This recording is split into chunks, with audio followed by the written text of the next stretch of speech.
ଆସନ୍ତୁ ଆଜି ଜାଣିବା ଭାରତୀୟ ନୌସେନାର ଏସ୍ଏସ୍ସି ଅଫିସର ନିଯୁକ୍ତି 2026 ବିଷୟରେ। ତେବେ ଇଣ୍ଡିଆନ୍ ନେଭି ଗ୍ରାଜୁଏଟ୍ମାନଙ୍କ ପାଇଁ 260ଟି ସର୍ଟ ସର୍ଭିସ୍ କମିଶନ ପଦବୀ ବାହାର କରିଛି।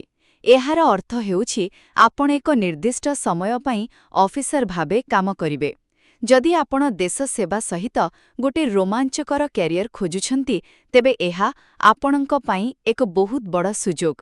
ଆଚ୍ଛା, ତେବେ ଚାଲନ୍ତୁ ଏହାର ମୁଖ୍ୟ କଥାଗୁଡ଼ିକ ଦେଖିବା। ପ୍ରଥମେ, ପଦବୀ ଆଉ ଯୋଗ୍ୟତା।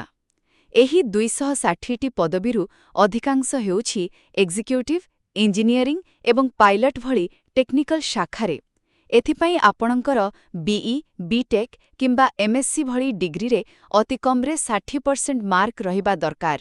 ଦ୍ୱିତୀୟରେ, ଆସନ୍ତୁ ଦରମା ଆଉ ବୟସ ସୀମା କଥା ଦେଖିବା।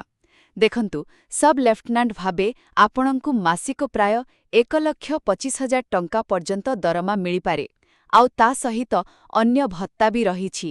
ହେଲେ ଗୋଟେ କଥା ମନେ ରଖିବେ, ପ୍ରତ୍ୟେକ ପଦବୀ ପାଇଁ ବୟସ ସୀମା ଅଲଗା ଅଲଗା।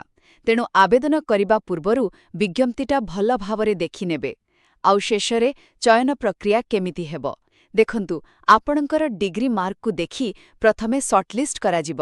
ଆଉ ତାପରେ ଯେଉଁମାନେ ବଛା ହେବେ, ସେମାନଙ୍କୁ ଏସ୍ଏସ୍ବି ଇଣ୍ଟରଭ୍ୟୁ ପାଇଁ ଡକାଯିବ। ଏଇଟା ଗୋଟେ 5 ଦିନ